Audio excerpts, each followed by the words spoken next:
So, Tyson Fury versus Anthony Joshua. Just make a point of saying this is not a boxing channel, right?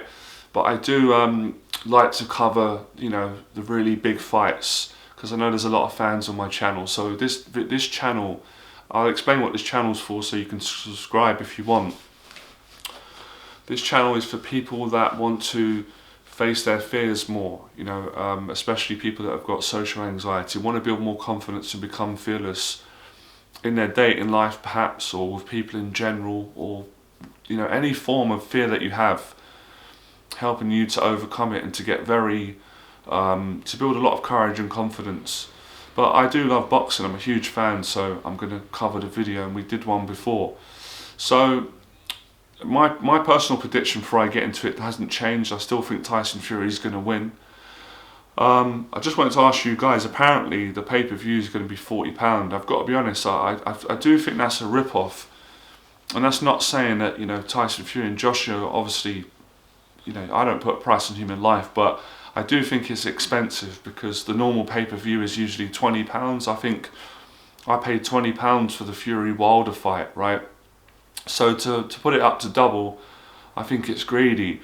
But I do understand from a business point of view, people are going to pay it. I'm not sure if I'm going to pay that, probably. I know when it gets to the time, I would pay it because I'm dying to see the fight, right?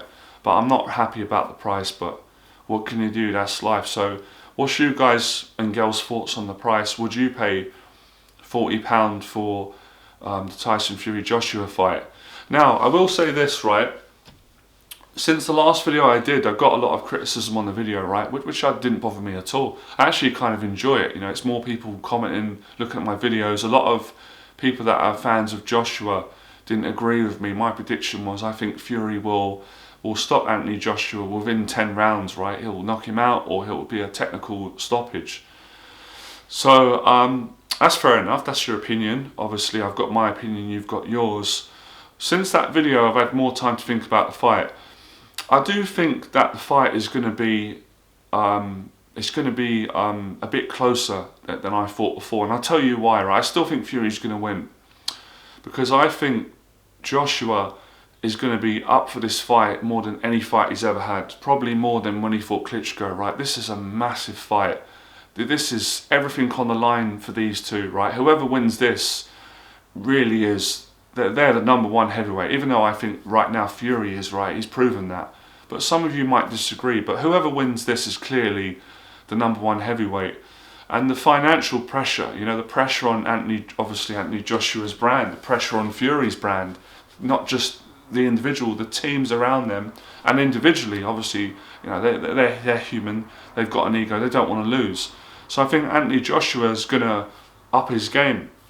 He's going to bring his A game, as they say. He's gonna give it everything. He's gonna train harder, everything. Same for Tyson Fury. But the question I've got, when it's always about questions in boxing, can Anthony Joshua cope under pressure like Tyson Fury can? And we're not talking about what I think. I'm talking about facts, proven history. Under pressure, Tyson Fury's unbelievable. When he got knocked down by Wilder, I could never see Joshua getting up from that punch.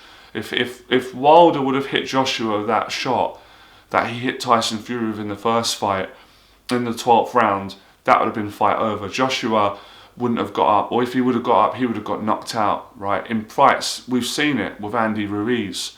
Yes, he kept getting back up, but look, Andy Ruiz doesn't punch like Wilder does, right? So you can't make that comparison, right? Andy Ruiz is a great fighter, by the way, and so is Anthony Joshua. They're all great fighters, but Joshua is vulnerable. When he gets hurt, he doesn't have a great defense. I've seen that in his game, right? We're here to talk facts, right? Well, I'm here to tell the truth, regardless of who I'm talking about. It's not being biased, it's being honest. Like I said before, when Manny fought Mayweather, I'm a huge Manny fan. I was dying for Manny to win, but deep down, I knew Mayweather was going to win that fight. I just thought Mayweather, the style, and just the fact that he's harder to hit. So it's not about being biased for me. People have got a habit of saying that. Of course you want your person to win. Of course you're going to support them. But when I'm doing a video, I'm talking what I've seen in fights, facts, not making up things. Anthony Joshua is very vulnerable when he gets hit. Fury's much better at recovering when he gets hurt. Fury got knocked down by Steve Cunningham, got off the floor, knocked Steve Cunningham out. I can't remember, there was a time when Fury got knocked down before by, I think it was an Eastern European fighter or a Russian fighter or Bulgarian, I can't remember the name. One of you guys will fill me in. He got back up, he won. Tyson Fury got terrible cut against, Otto Wallin. Most fighters couldn't continue. Tyson Fury fought on, boxed a brilliant fight, absolutely outboxed Otto Wallin, and battered him for most of the rounds. Yeah, you got to give credit. Otto Wallin caught Fury with a punch and he split his eye. But that doesn't win you the fight. If you punch someone and split their eye open and they beat you from pillar to post pretty much every round, Fury clearly won. It was just more unfortunate, right? So Fury recovered and won.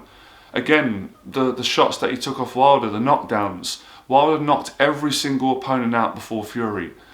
Tyson Fury recovered and won the fight. Officially it was a draw.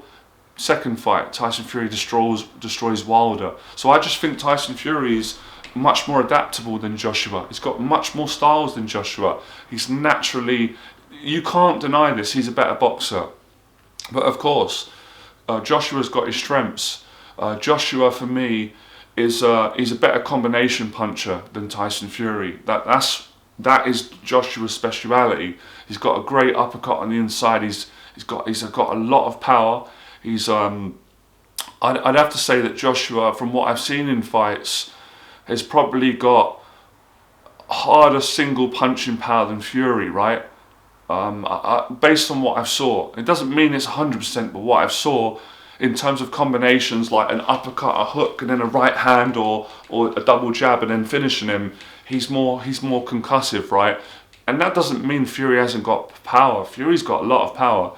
Can't be 270 pounds and have that ability. And that's the thing, just because Fury's boxed most of his career with the herky-jerky style and with the feints and the jabs and the angles and holding, and it's a bit awkward, people assume that Fury don't have power.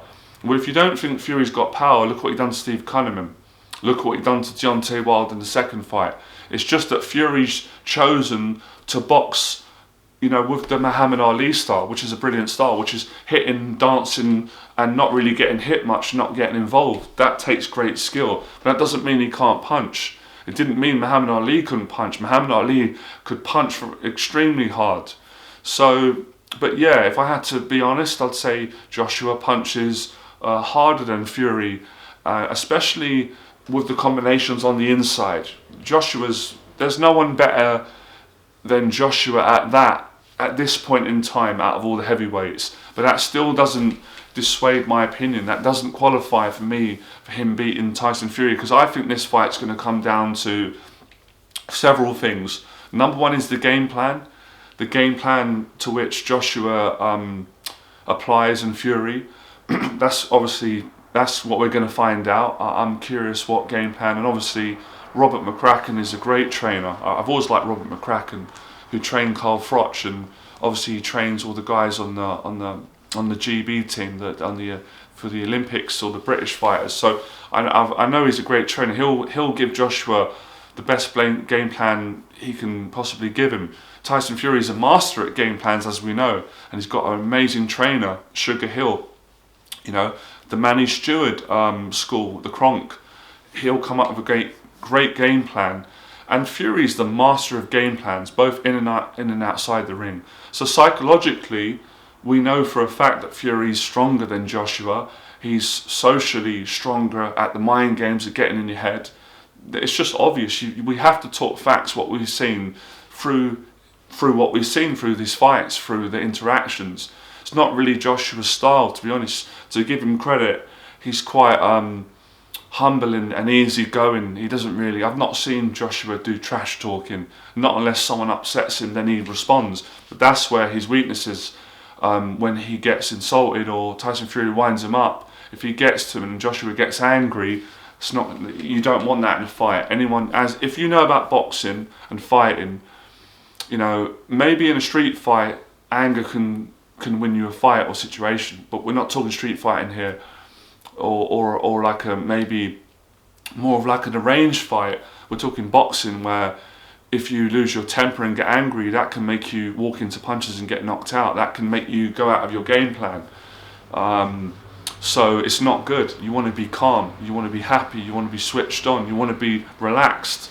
Obviously, I'm going to the extreme here, but if you want to see a relaxed fighter, look at Floyd Mayweather. Look how relaxed he is under pressure. Look at all the top fighters. Look at Fury. Look how relaxed he is under extreme pressure when he went to America to fight Wilder after a 2.5 year layoff of having depression and being suicidal and having, drinking and going through drinking and drug problems and mental health problems. To come back from that, have 2 warm-up fights, and then to get in with the most dangerous puncher on the planet at the time, which was Deontay Wilder, and to cope with the pressure, the financial pressure, the business side of it, individually as a boxer, unbelievable. And of course you can't say that Anthony Joshua doesn't cope under pressure. He couldn't have got to where he's got to, but I just think Fury copes better. And it's all about these subtle differences, these little errors, little margins for error, sorry. And I'm curious to see how Anthony Joshua will cope if they go into the trenches. If one gets knocked down, if he gets hurt in the fight, if he gets tired. I just think Fury's better in more departments than Joshua is. And I don't think Joshua will be able to land those big shots on Fury, because Fury's going to respect, of course, he's going to respect Joshua's power and what his advantages are, and he's going to be aware of that. And I don't think Joshua's going to be able to land too many clean shots on Fury. I'm not saying he's not going to land, but he won't, not too many. And I think Fury will mentally just exhaust Joshua and break him down mentally and physically.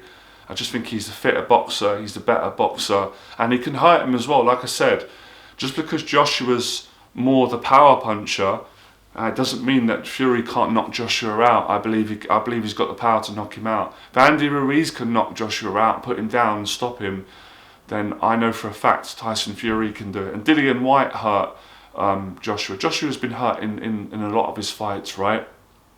But you've got to give him credit. He has improved. He has shown that he is learning. So I'm not being disrespectful. I wouldn't disrespect anyone anyway. I give credit where it's due. I've said before, I think Joshua's best performance I ever seen was the Klitschko fight. He had so much heart in that fight. But I've never really seen that version of Joshua again. If he brings that version into the Fury fight, then we're in for a good fight. But however, looking at all the advantages and being as fair as I can, I only see one winner in this fight, and that's Tyson Fury. But of course, you never know, anything can happen in boxing. But we've got to be honest, you can't just rely on that. You've got to back up your prediction, and I'm sticking. So, but yeah, I'm sure everyone will let me know. I'm sure a lot of you will disagree with me. It doesn't change my opinion, and you can come up with stuff, but I'm only speaking the truth on both sides. If we look at facts, who's fitter out of Joshua and Fury? I'm not talking fitness and lifting weights and sprints, that type of stuff. Who is fighting fit? When they go in the ring and they fight, who has been proven to be the fitter man throughout their career? It's so obvious, it's Tyson Fury. Tyson Fury does 12 rounds like that. He could do 15 rounds. Joshua struggles to do 12 rounds, or he has struggled. He has got tired in the latter stages of the fights. Fury gets better as it gets on into the fights. Joshua's probably he's a quicker starter. He starts fast. Tyson Fury takes a few rounds to get warmed up. Quite similarly to Mayweather, right? So Joshua's more of a faster starter. In a sense, it reminds me of, even though different weights, different people. Like Amir Khan was a very fast starter straight in. Ricky Hatton was a very fast starter. But other fighters I found, like the ones I've mentioned, Lennox Lewis, Fury, Mayweather, they tend to have 2 or 3 rounds to get warmed up on the jab, to work their opponent out, get the distance right, feel the person out, get warmed up, build that momentum. So yeah, but look, if you think Joshua's going to win, let me know. Tell me how you think he's going to win, why he's going to win. Same for Fury. If you think Fury's going to win, let me know. Let me know if you're going to pay that pay-per-view as well. But last thing I want to say, I don't want to be negative. I'm not 100% sure the fight's going to happen. I've got to be honest. Especially because of the COVID and the lockdown, right? But I want to be positive. It probably will happen, and I'm praying to God that it does happen, right? It's a fight that I've been waiting for. And I think if this fight doesn't happen, in the next 12 months, it's not going to be the same. I think 2 years is too long. It will still be interesting, but that's just too long now. And they're not getting younger. They're both in their prime, and they're both improving in their prime. So two more years for the fight to happen is too late for me, personally. I'd still watch it, but I wouldn't have the same interest. And they could get beaten. They could have another fight in between. So I hope the fight happens and no one pulls out, or there's not problems in the negotiation. You know what it's like with boxing, the business side, and I hope that Joshua doesn't pull out, or Fury. I hope that it happens and get a venue. And please, I hope they get a crowd. It would be horrible to see this fight with no crowd, but I'd still watch it. I'd still rather than nothing. So that's my thoughts on it. Let me know what your thoughts are. If you're paid a pay-per-view, give me your prediction. Tell me why. Guys, be intelligent. I'm not interested in talking to boxing fans who are not intelligent, who don't know anything about boxing. Casual fans who... I've been watching boxing over 20 years. I'm not professional, but I box as an amateur. I've been around a lot of boxing gyms. I sparred with professionals. I sparred with amateur people that win the ABAs, people that won titles. So I know what I'm talking about. I've done fighting. I've done thousands of rounds of sparring. I've had a boxing match. I've watched it since I was a kid with my dad. I've watched hundreds of fights. I've studied boxing. I understand the sport. Of course, there's people that know more than me, but I know enough. So don't come up with silly things and when you don't know boxing, right? Speak facts. Come fearless.